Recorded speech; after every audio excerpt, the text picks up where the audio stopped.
Good morning, good morning, good morning, and welcome to another edition of Let It Be Known. I am your host, Stacy Brown.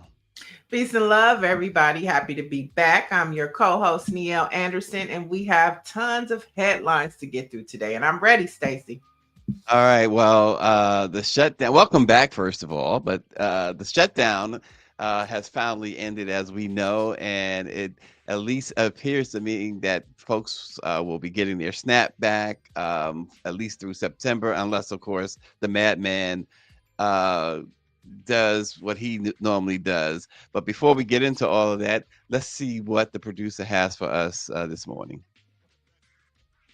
If you all came to leave inspired, you shouldn't invite me on the panel. I'm being very serious. These are the darkest times of my lifetime. And I'm always honored to be in the presence of the people who fought for us to have the rights that we have. And then I feel ashamed because how dare we lose within the span of this generation what it took our ancestors decades to fight for. One thing that's very clear to me is that the opposition knows this country far better than our allies do. They understand very fundamental truths about America. That's why when they executed their plan, they were ready, right? That's why they go after the history. That's why, like, we were laughing at how silly it was that they were erasing pronouns or, oh, look, they want to erase Harriet Tubman. No, they're very smart about understanding who controls the history, controls the narrative controls the politics and the policies. And we are in a country where we have been told ever since Trump won the first time that what was driving the electorate was economic anxiety. And Black folks have been writing against that and saying it is always demographic anxiety. It always has been. And now when they're explicit about it, now people understand what we were saying. So I don't honestly know what the answer is. People say get out and vote. Well, folks did vote. And right? It made a difference. It made a difference. He watched and he's hurting. He wanted the government. Did it though? But wait a minute. He wanted the government to be reopened because it looked so bad on him. And his poll numbers at 37% approval. And yet, what fundamentally changed? So this is the problem. You keep asking people to engage in a political system, and their lives don't change. And in fact, if you all came to leave inspired. Well, that was Nicole Hannah-Jones and April Ryan and Don Lemon sitting on the sidelines on that one right there. I'm pretty sure he had something to say too. But Niele, your takeaway on that? Yeah, Nicole Hannah-Jones, author of the 1619 Project. And I think that she is definitely the voice that needs to be heard more than probably anybody else in that room, because she can speak from a historical context. And I also seen another clip that April Ryan posted, and I wanted to know, and I posted on her page, I wanted to know what was going through their mind when Don Lemon did speak, because he was kind of chastising Black folks for spending habits, and so the facial expressions, I encourage everybody to go to April Ryan's page and watch it. I know she dropped a lot of clips, but that one particular clip where Don Lemon was talking about, I know you want your Louis Vuitton bag and your this and that. What? The facial expression on Nicole Hannah-Jones' face, as well as April Ryan, they didn't have to say a word. Like, are you serious? Are you really telling us how we should be acting? So, I mean, how we should spend our money. Yeah, how we should spend our money, how we should act, and what you have to hear what he was saying. It was kind of like chastising Black folks. And so they both gave him a side eye.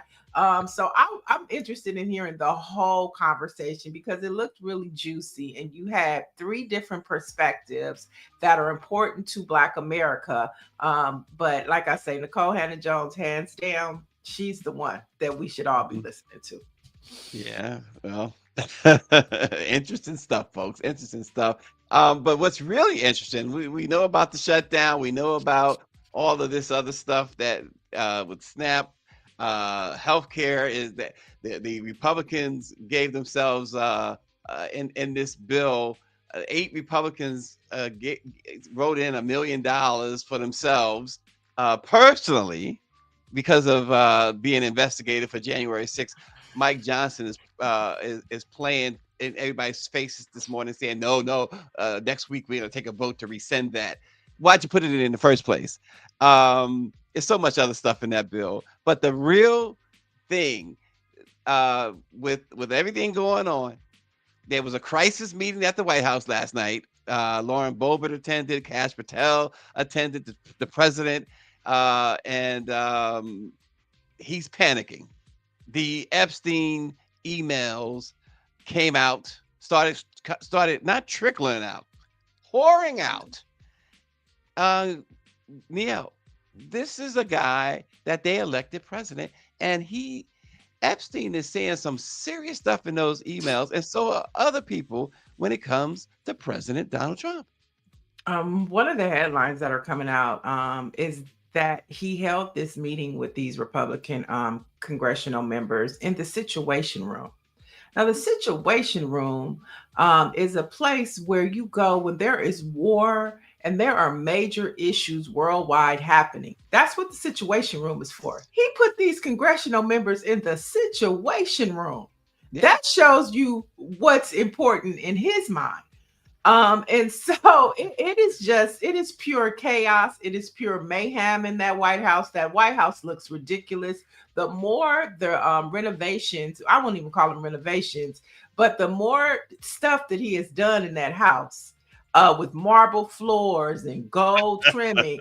I mean, it is just pure. There's nothing that is happening in that place that is going to help the American people and get our country back on the right track. That's happening there. Only thing that's on his mind is Epstein. I'm just surprised that they didn't find a way before now to destroy those emails and stuff. I'm surprised. Yeah, and those emails are so damaging. April mentioned in that clip that his approval ratings at 37% is actually 33%. It drops every day. Let's say that. Yeah, it has cratered big time. But these Epstein files are just or emails. These are not the files that when they swore in the Democratic Congresswoman out of Arizona, they was holding their breath, and Mike Johnson was holding out and not swearing her in because of the files. And now that she immediately, the first thing she did was become the 218th signature, the signature that they needed to release those files. In the file, again, I think you have to understand that what we saw pour out yesterday was these emails. It wasn't the files. And so if it tells you these emails were so damaging, and you see why he's afraid of the files coming out. Yeah, and he should be. And I hope they run like a water faucet, just turned on to the highest level. Just run on out. I want to go back. People were talking about the conversation with Nicole Hannah-Jones, April Ryan, and Don Lemon. And Aquarius says the conversation with Don was about getting out of your comfort zone. And that's what I really like, their facial expressions, because it's like the only reason why Don got out of his because he was forced to. You know, the question is, would he be sitting on that panel if he was still on CNN? I doubt very seriously.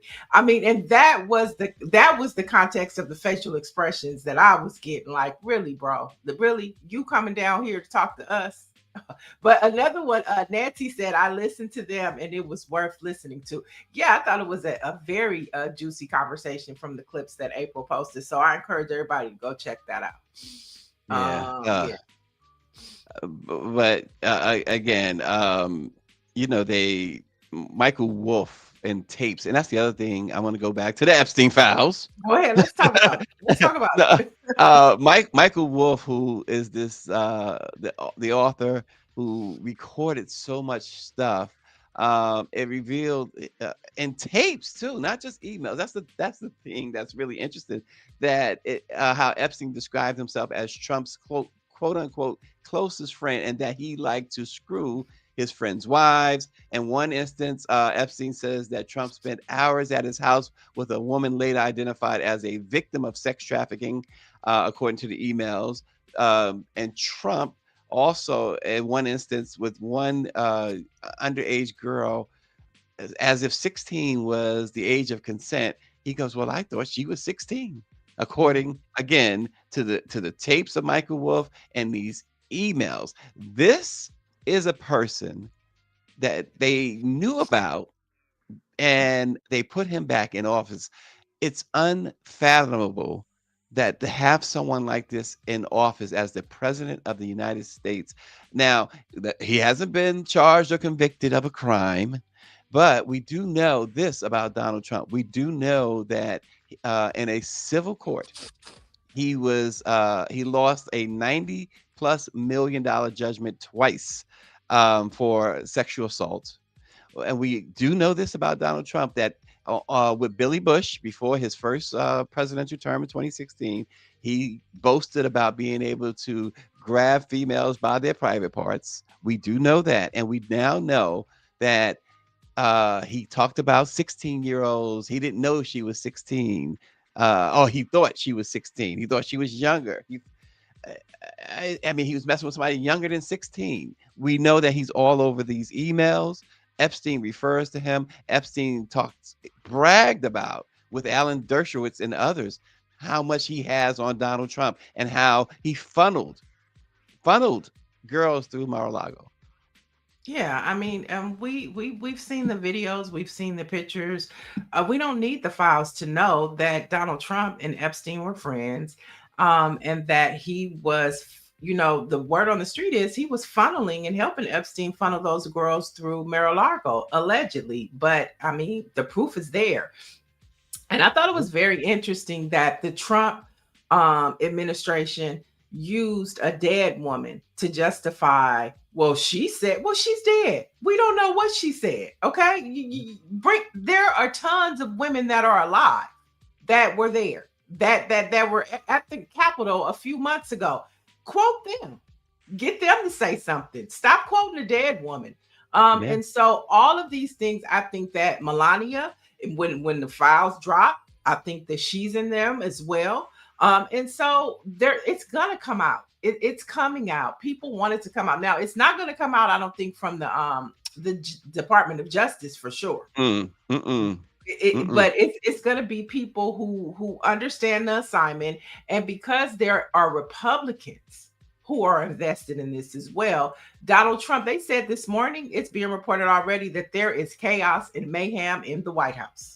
It's going bonkers. And what we have to be concerned about, Stacy, is that he is going to do something to deflect, which will be on us, which will impact us. He's going to deflect. Well, here's the thing.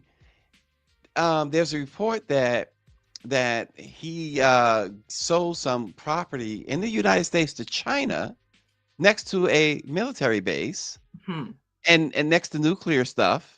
And we also know that he did something with I think it was Saudi Arabia or whatever. We also know that he hosted in the White House Syria's president, who still has a $10 million bounty on his head for allegedly killing U.S. soldiers and citizens. But he invited him into. He was a member of Al-Qaeda, and he invited him to the White House, and it was all this pomp and circumstances.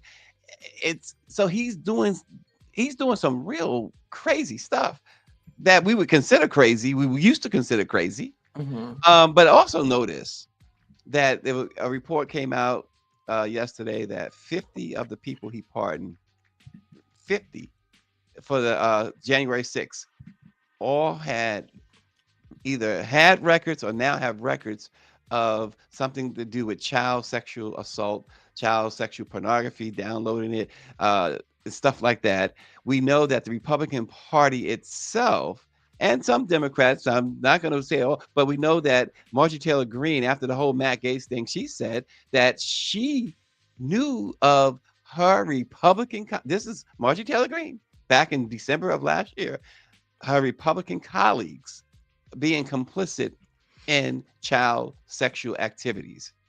So it's it seems to be pedophiles protecting pedophiles. Thomas Barak was somebody who he appointed as ambassador to Turkey.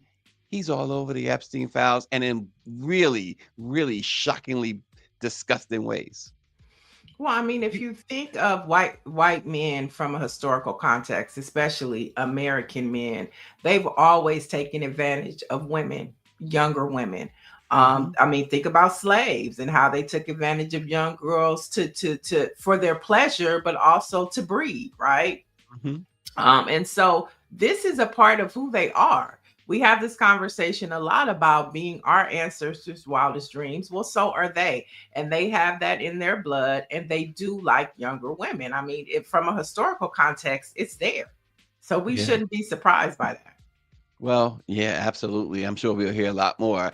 Switching gears, folks, we touched on this yesterday, and now we're going to get even deeper into it. When Black home ownership sits around 46% nationally, and the average Black homeowner holds less than half the equity of a white homeowner, stretching mortgages to 50 years is not a solution, folks. It's a stall. It lowers the monthly bill, but steals the long game. For Black families already fighting a 30-point home ownership gap and a $160,000 equity gap, slower equity is the last thing we need. Real estate mogul and wealth educator Constance Carter joins Let It Be Known. Good morning, Constance. Hey, good morning. How are you both? Good morning. Good. Glad to have you. Good to be back. Constance, I already know. Well, I kind of understand where you're gonna go with this, but I want you to have at it. 50-year mortgage, Constance. Okay, so a 50-year mortgage is kind of crazy. Like, because you think about it, the average age of a homeowner of a first-time home buyer as of 2025 is 40 years old. So we can't even, it's not like it was before. People can't even afford to buy homes until they are 40 years old. So that's the first problem. So by the time you pay this joint off, you're going to be 90 years old. Who is carrying a mortgage at 90 years old? And then when you think about the amount that you get in Social Security, so if you don't have a big retirement, the average cost of Social Security, what that's going to be when you're 65, 70 years old, let alone 90, and you're still carrying a mortgage, and the average home price being $400,000, your average mortgage payment is $3,000. You're not even making that on Social Security. So that's the first thing. Okay. Then you think about a 30-year mortgage. You know, actually, I looked up what that looked like. So a 30-year mortgage at 7% right now for $500,000, your payment is $3,300. Okay. A 50-year mortgage, $500,000, your payment is $3,000. So you're adding 20 years, but you're only saving $300. Oh gosh. Okay. Then you think about, because you know how interest on mortgages is compounded. It's compound interest. You're paying most of the interest up front. You're on a 50-year mortgage, you're paying $1.3 million in interest over the life of the loan, as opposed to on a 30-year, you're paying $697,000 in interest. So you're paying double the amount of interest on that 50-year loan that you're paying on the 30-year loan. I mean, so let's just, just be real about it. Based upon the economy that we live in right now, is home ownership worth it, especially if he's able to succeed with pushing this to a 50-year mortgage? It's definitely worth it, but we have choices. So choose not to get a 50-year loan, because overall you might be saving a couple $100 on your mortgage, but you're not saving overall when you look at the overall interest, when you look at what's really happening. So what was supposed to happen is Trump was supposed to get these interest rates reduced. He couldn't do that. So let's go ahead and do something that's going to look like on the surface that we're saving the money, which we're really not saving money on this. So it looks on the surface that it's better for us. We've always had 30 and 40-year mortgages. And actually, if you look at the 40-year loans, the interest rates are always higher. I gave you an apples to apples comparison on a 30 and 50 years. But the longer the term, typically your interest rate is even higher. So, I mean, overall, it's just bad overall. There's nothing good about this, especially when you look at, for us, the wealth gap, of home ownership.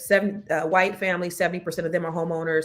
For us, it's 43%, and it's widening. But that's certainly not the way to get more people into homes. Yeah. And Constance, let's talk a little bit about equity because Black families who buy homes still end up with much less. You're muted, Stacy. Sorry. Yeah, here we go. But for instance, I went to one stat that says the median home equity for Black homeowners is about 113,000, white homeowners at 270. That is a gap of more than $160,000. So when equity is this uneven, it affects everything. It affects how people borrow. It affects how families build wealth. It affects what gets passed down. Could you talk about that a little bit, Constance? Let's go beyond that and talk about the reason why there's this inequality or inequity in equity. Just this month, so I own a mortgage company. I'm refinancing a client, a good girlfriend of mine in California, and she's a doctor. So we've been working on this loan. We're actually about to close it. Finally, we're about to close it. But here's what happened. So home's worth about $1.3 million. And she gets an appraisal. She gets an appraisal about 2 months ago. She's there. She meets with the appraisal. The appraisal appraises the home at $900,000. Okay. So we like, no, that ain't it. So we get another appraisal. This time she's a doctor. She has one of her nurses that work for her at the house. The nurse is there. This time they appraise a home for $1.1 million. It's a white nurse, a white lady who works for her, $1.1 million. This just happened to me. So we knew that it was still worth $1.3 million. So we just did another appraisal about 2 weeks ago. She had that white nurse and another guy who worked for her, a white man. He's like a handyman or something. Guess what the home appraised for? $1.3 million.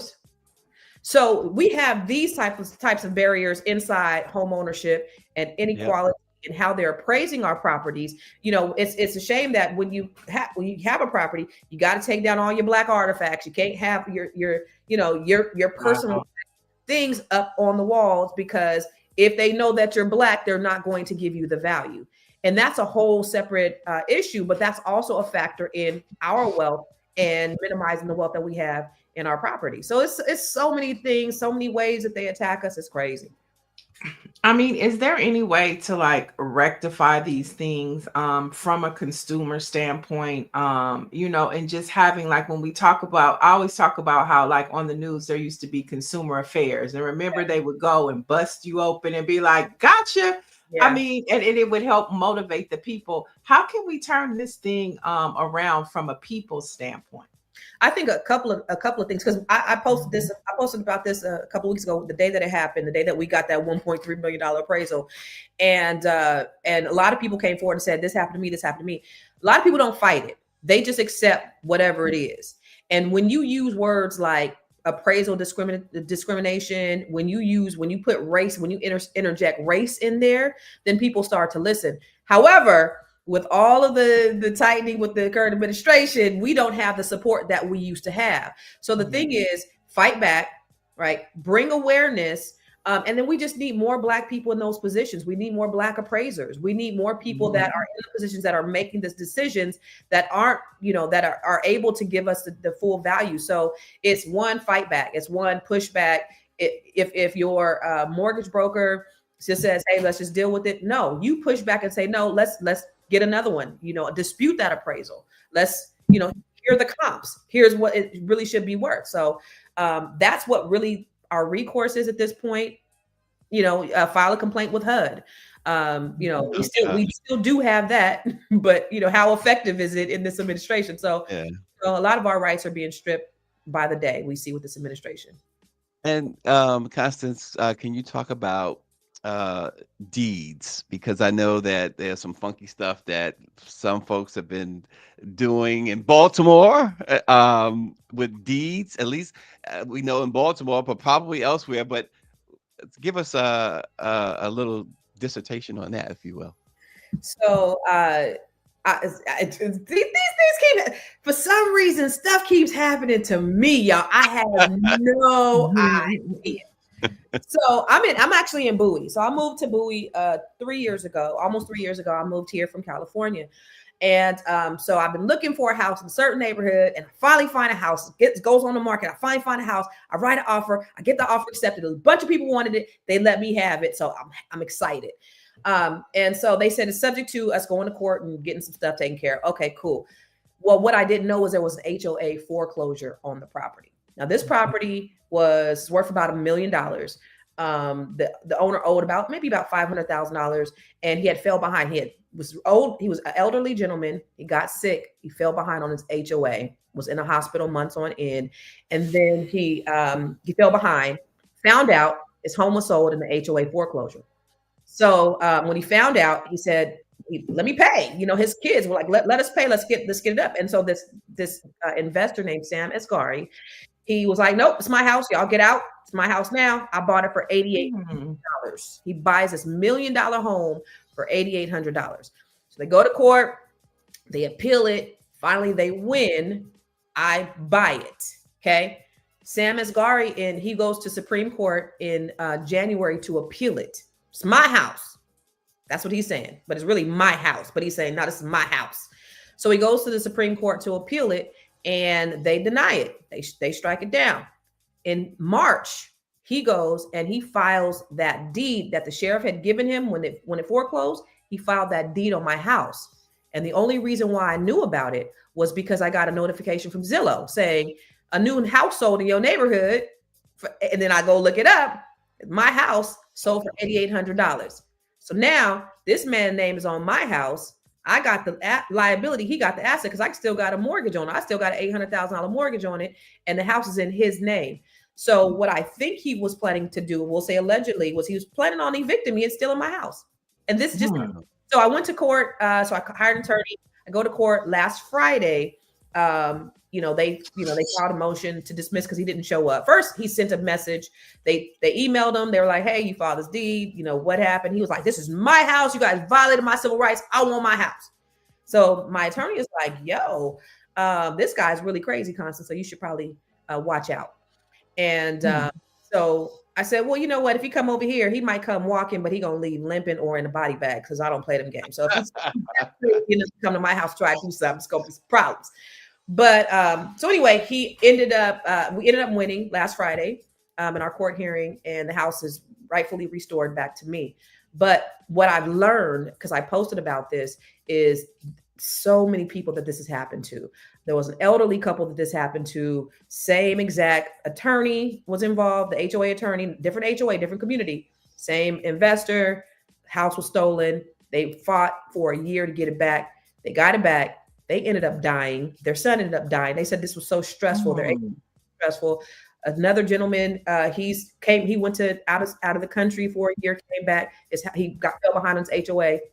House almost paid off. He's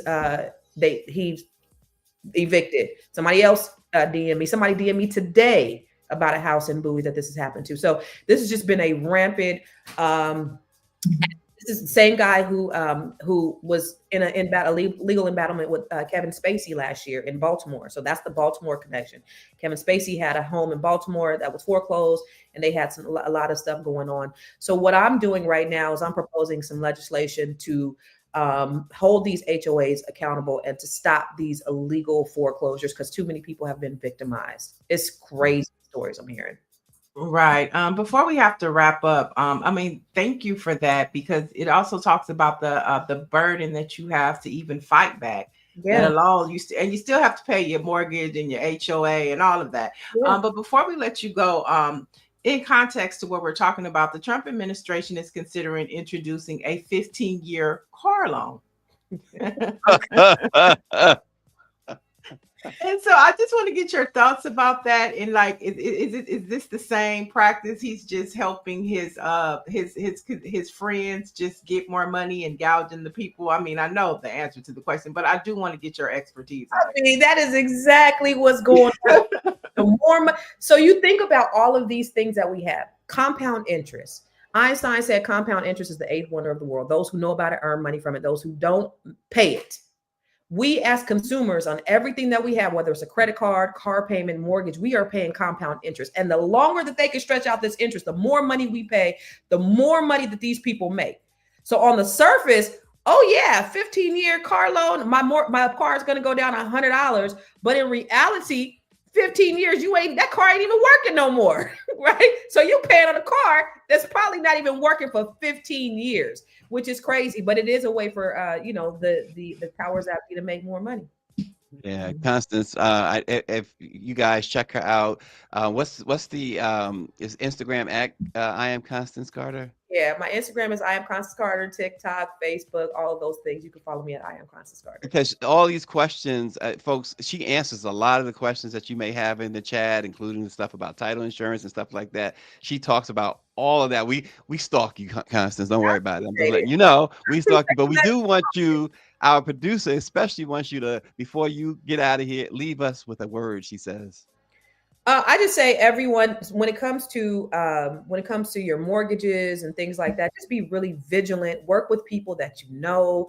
All of these banks. See, the CFPB was put in place to be a watchdog for all of these banks. And you see one of the first things that Trump did when he got in office, he tried to eliminate the CFPB. This is an agency that is looking out for the consumer Protection Bureau, whatever, CFPB, right? Consumer Finance. This is for us. This is a watchdog that has fined Bank of America millions of dollars, Wells Fargo millions of dollars, all these big banks that were gouging us, that were offering predatory lending practices. And Trump wants to remove them. Why? Because it takes money out of those big banks' pockets. So I say work with people that you trust, question everything, work with Black people, bank with Black-owned bank businesses, and just double check. If somebody's not looking out for your best interest, shop it, go somewhere else, because you do have rights. And if people want to do business with you, you are in control of your own destiny. Don't take everybody's word for it. Be very, very, very vigilant about and protecting your assets. Wow. I am Constance Carter is the Instagram. Check her out, folks. Follow her. You'll get educated on a lot of stuff, especially the stuff we've just talked about. We appreciate you, Constance. I appreciate y'all having me. Peace and love. Absolutely. Thank you so much. And one headline before we get out of here today, the last penny has been printed. Ending, I think we might as well end on some money. The last U.S. penny has been printed, ending a 232-year tradition after Trump called it a waste of money. Now, the U.S. Mint pressed the final coin in Philadelphia on yesterday. So bye to the penny. No more penny for your thoughts. Yeah, exactly. Wow.